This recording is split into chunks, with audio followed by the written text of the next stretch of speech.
live. I keep getting these weird things happening with Facebook. I think I'm actually live this time.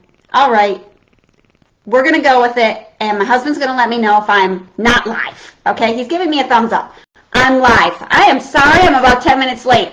But I've been going live every Thursday night at about 8:30, I guess. I'll say about 8:30 because Facebook is just, loving me lately. So I'm about 10 minutes late, but I come here every Thursday night to really inspire you, Mama, in order to just have hope and understand that you were actually created in a way to feel good in motherhood. And when you are struggling, when everything feels like it takes willpower, it's really something, it's just not firing right in your God-given neurotransmitter system that was designed to make you feel good and live your purpose in motherhood. So tonight we're going to be unraveling the mystery behind why you eat and gain some crucial insights into what's actually guiding your choices. So what I'm talking about is when we're reaching for the food that we don't really want to eat, that we keep promising ourselves that we're not going to buy again at the grocery store, but then we do it anyway,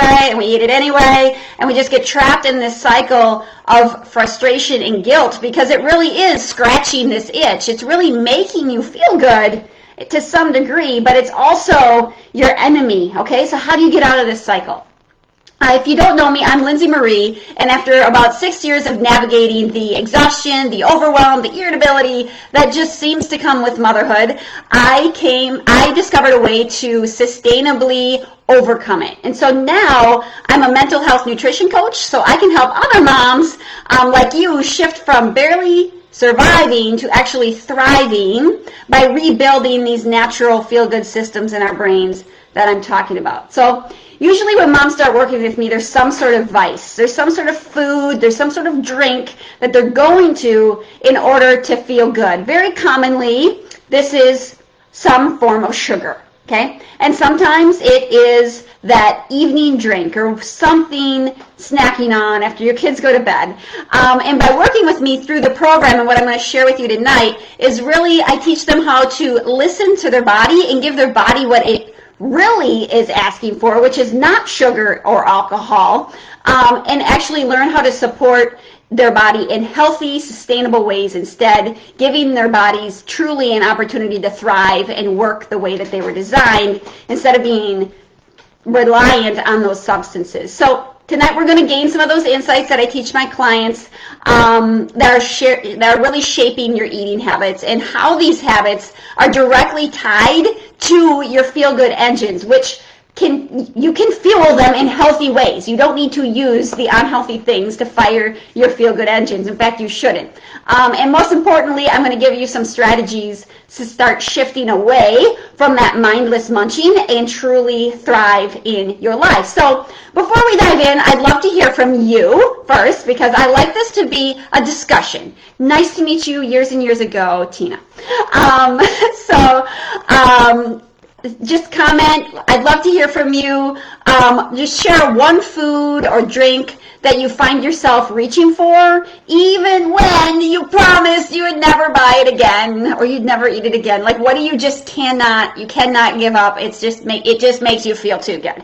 What's that one thing that's both your comfort and it's your challenge? So as a thank you for anybody who participates tonight, you're going to be entered into a drawing to win free access to the Meal Planning Makeover, which is a course that I created in order to walk you through step by step and really streamline your grocery shopping and your meal planning routine. So I am paying you to comment with me so that this is a fun live discussion. So I'm going to start with the basics first. Like, why do you eat? Okay.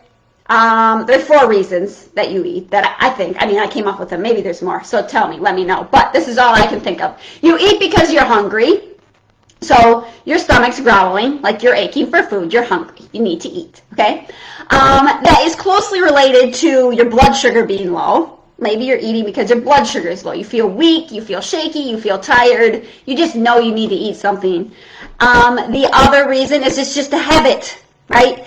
You always eat lunch at noon. because that's your break time. So that's just when you're going to eat. You always maybe make your way to the fridge as soon as the kids go to bed. So like you're eating, you're doing these things out of like muscle memory. That happens.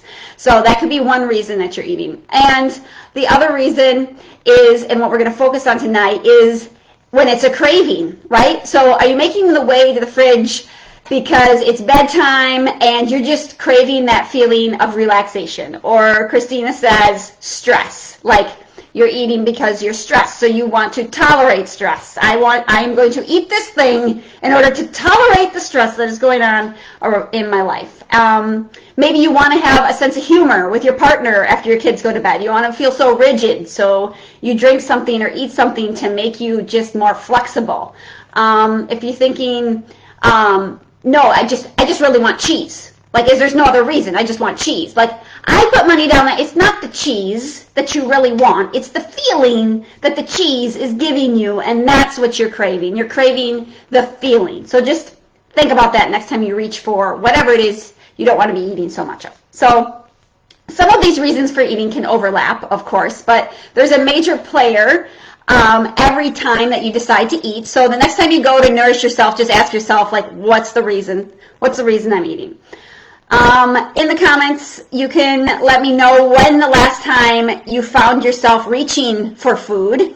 And as you reflect on it now, the last time you ate, maybe it was a few minutes ago, right before you jumped on Facebook and you found me on here, which of these reasons was driving that choice? Was it genuine hunger? Were you actually hungry? Was it a dip in blood sugar, feeling weak, shaky? Was it just a habit? Or were you seeking a certain feeling? So let me hear your thoughts in the comments. Anybody who comments during the live and has a virtual discussion with me is going to be entered to win my meal planning makeover course, which is worth $97. I'm just going to give it away to somebody who's participating tonight. Christina says habit. I actually walk/eat at times. I actually sleepwalk/eat at times. Yeah, crazy. So, yeah, your body, like muscle memory, that's crazy.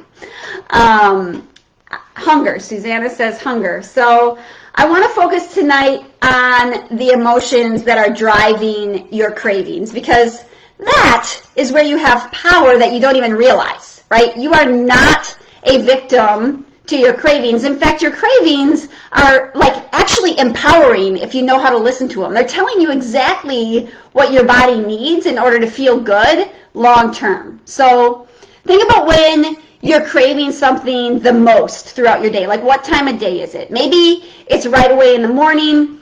This is actually a really easy one to make the connection with, so we'll start here. Like, you wake up, you're tired, and you're craving energy in order to get through the thick of it all, so you drink coffee. It's not the coffee that's giving you energy. It's actually the catecholamines, which is a big fancy word for your energy engine, okay? It's actually firing your energy engine. That's what the coffee is doing. So other things, other healthy things can do the same thing, but coffee is a quick fix and fires the energy engine. Same with chocolate in mid-afternoon. It's firing your energy engine in order to get you through the rest of the day. Or maybe you're feeling a little too rigid, right? You know you're going to have to just be a little more flexible and let some stuff roll off your back the rest of the day if you want to get through it without losing your mind.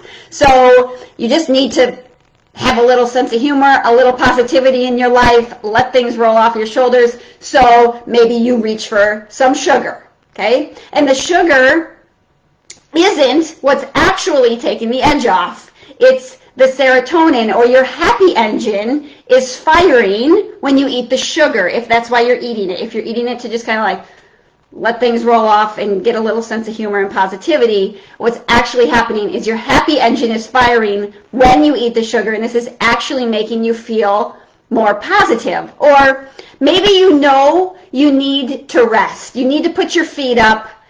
Like, there's just a lot of stress going on around you, like Christina said, for one of the reasons that she eats. There's just a lot of stress. But you can't relax. You can't put your feet up without having a glass of wine in your hands. That's because the wine is firing your GABA, which is your relaxation engine. that's why you can finally let it go and chill out, is because your energy or your relaxation engine just fired when you drank the wine. Or maybe you're going through something really stressful and you can't stop crying. You know, like that breakup feeling, right? I just can't stop crying. I'm so upset about something. And I'm going to use bread as the example. I'm just going to eat I need some carbs so that I can feel that comfort again, right? It's not the bread that is giving you comfort. It's the endorphins. It's your pleasure engine that's actually firing up when you eat the bread. So you're really actually craving endorphins. So are you seeing how, like, the different reasons for why you're eating and how it's making you feel good is actually a clue into that those systems, that energy, either the energy, the relaxation, the pleasure, or the happiness, those engines are just not firing up, and the food is giving you this boost.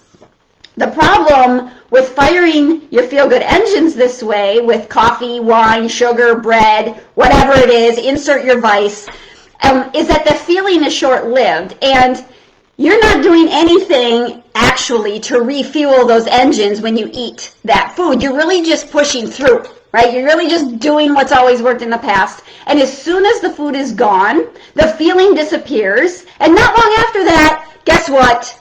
I need more.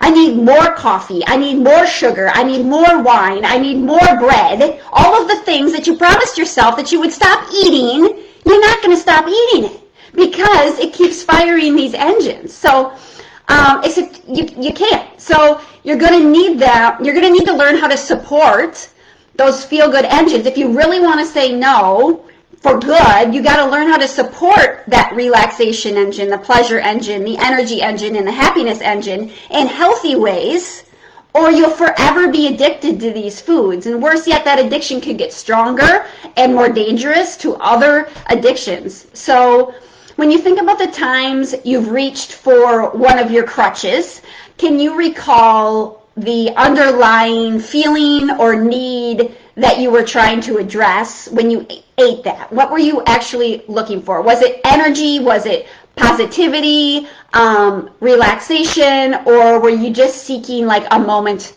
of comfort, right? What was it when you ate those things? Again, if you participate during the live, you'll get put in a drawing for the meal planning makeover. So maybe you're having a hard time putting your finger on the feeling that you're craving. So Susanna, you just answered my question from before. So you're eating for anger. You're eating like to deal with the anger, right? So I would say when you're angry and you feel like you can't get out of the anger, that's your serotonin. That's your happy engine not firing well. So when you eat the food when you're angry, in order to stop being angry, what's really happening likely is that your serotonin, your happy engine, is firing when you eat that food. So it helps you deal with the anger. And Nicole, if you're eating for stress, like the stress is all around you and you need to tolerate it, right? And so in order to tolerate the stress, in order to fire your relaxation engine, which is GABA, you're eating the food, drinking the thing, whatever it is, in order to tolerate stress. Really, to fire your GABA engine is what you're doing when you're eating those things. So Susanna, if you figure out the sustainable way to fire your serotonin, and Nicole, if you figure out the sustainable way to tolerate stress, then it's easier to say no to all of the foods that you're eating and you don't want to be eating, because those buckets will be full without the food. So maybe you're listening, you're having a hard time putting your finger on that feeling that you're craving, or you want a more objective answer to which one of your engines might be trying to fire and why it's so hard to say no to some of these foods. So what I've created is the mood checkup, and it aims to help you with that. It aims to help you with which one of your engines really needs the most support. So you fill out a series of questions. It screens each of the feel-good engines in your body, and the results tell you which engines need the most support. And then it also gives you ideas on how to boost each one of those engines.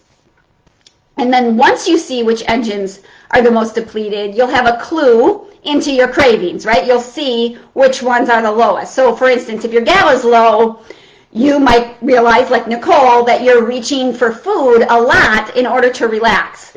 And knowing that is half of the battle. So do yourself a favor and take the mood checkup when we're done talking tonight, and you'll know before you go to bed, like if this is why you just cannot put down the ice cream, right? Whatever the thing is. You'll also have healthy ideas on what you can do to boost your GABA besides the ice cream or whatever it is.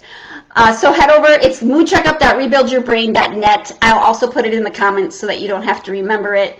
And just go there after our discussion and start understanding like where you're at with your feel-good engines and how they're really driving your eating habits. So if you had to guess, which feel-good engine do you think you might be trying to fire the most often with your food choices? Is it your energy engine? Is it your relaxation engine, positivity, or pleasure? What do you think your food, what are the foods doing for you the most? So just share your thoughts, what you think, and then compare that against the mood checkup and see if it validates your gut feeling, okay? So once we know what feel-good engines actually need support, we can start feeding your body what it really needs in order to start feeling good instead of feeding it with quick fixes that just lead to the frustration and the guilt.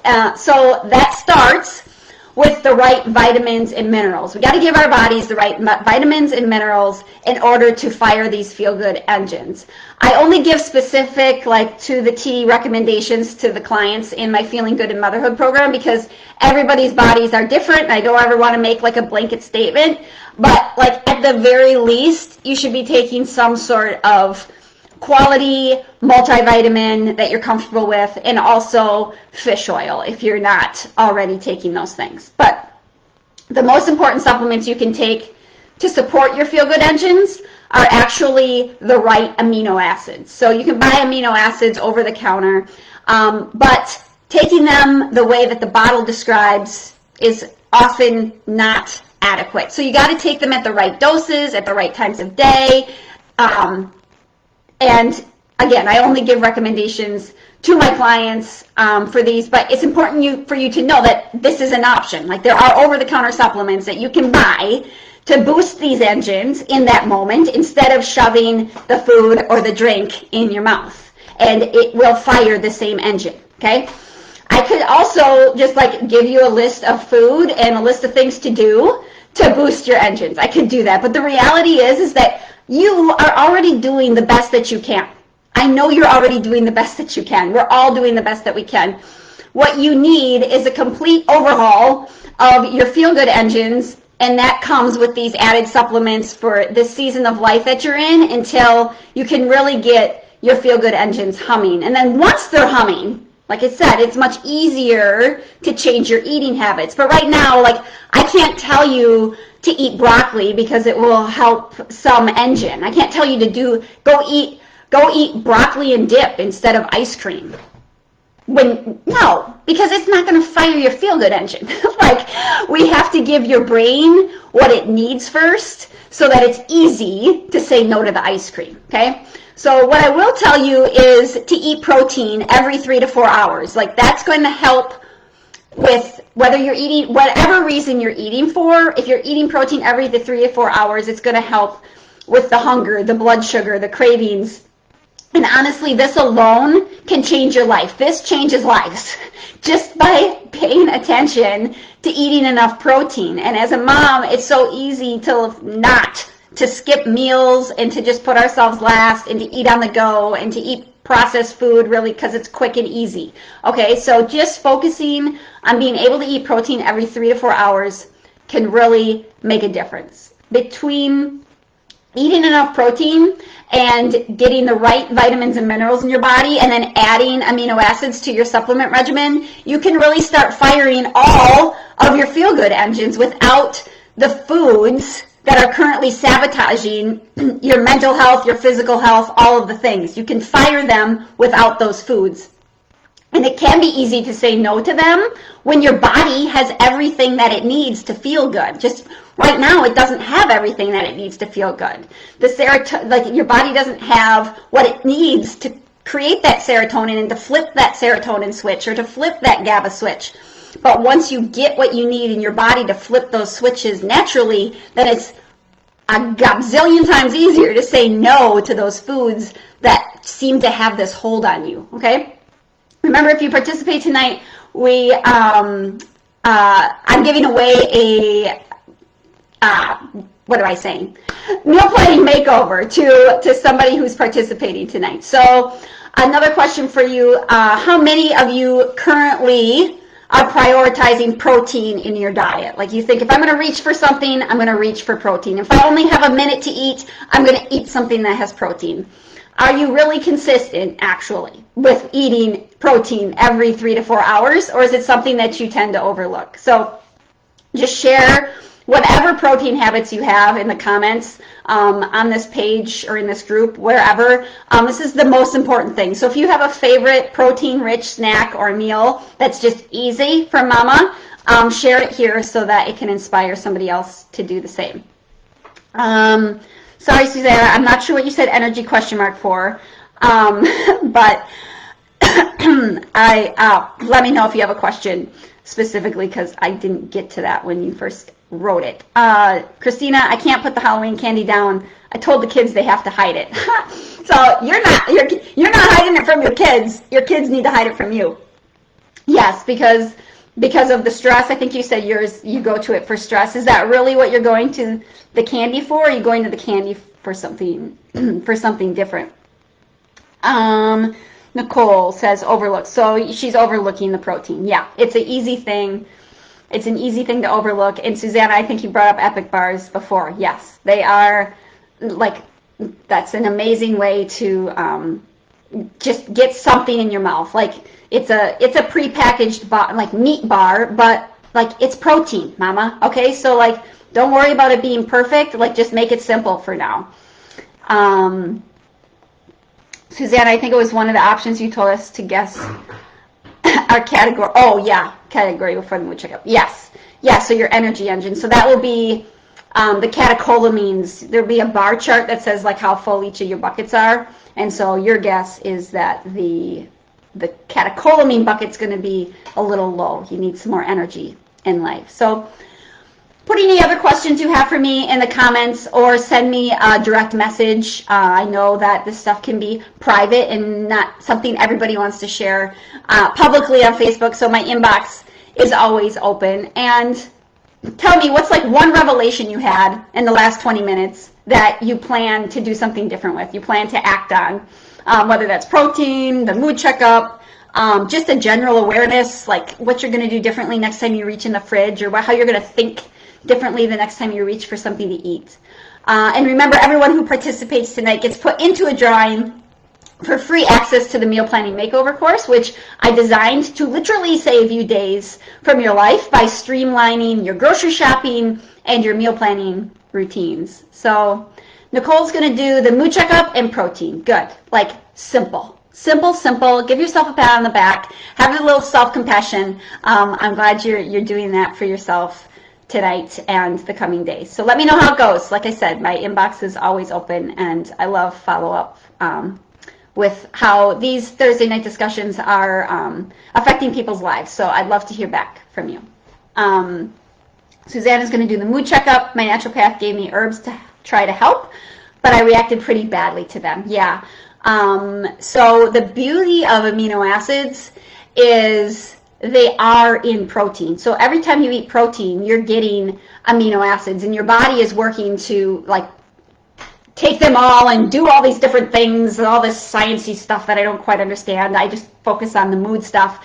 But your body knows what to do with protein, right? So if your body knows what to do with protein, it's very highly likely that your body knows what to do with amino acids. And you can have adverse reactions to amino acids, and that's why I have a coaching program, and I don't just tell people to go take amino acids, because it can, there's certain amino acids that just don't sit right with people, and there's a perfectly good explanation of why they don't sit right, and there's a perfectly good alternative. And unless you're working with a coach, you don't know, you just go, whatever, that didn't work, it made me feel like crap, amino acids are never going to work for me. And like, I never want anybody to think that. So, quick recap for tonight. You eat for one of 4 reasons: hunger, blood sugar, habit, or craving, right? So pay attention to why you're eating. And when you're having a craving, it's really for a feeling, right? You're not actually craving a food. I mean, you are. That's what you think you are, but it's actually for a feeling. So pay attention to what feeling you're actually eating for at different times of the day. Those feelings then are directly related to a feel-good engine not firing like it's supposed to, okay? So by learning how to fire those engines naturally, you can actually keep the cravings at bay. So take the mood checkup and figure out which of your engines need the most support.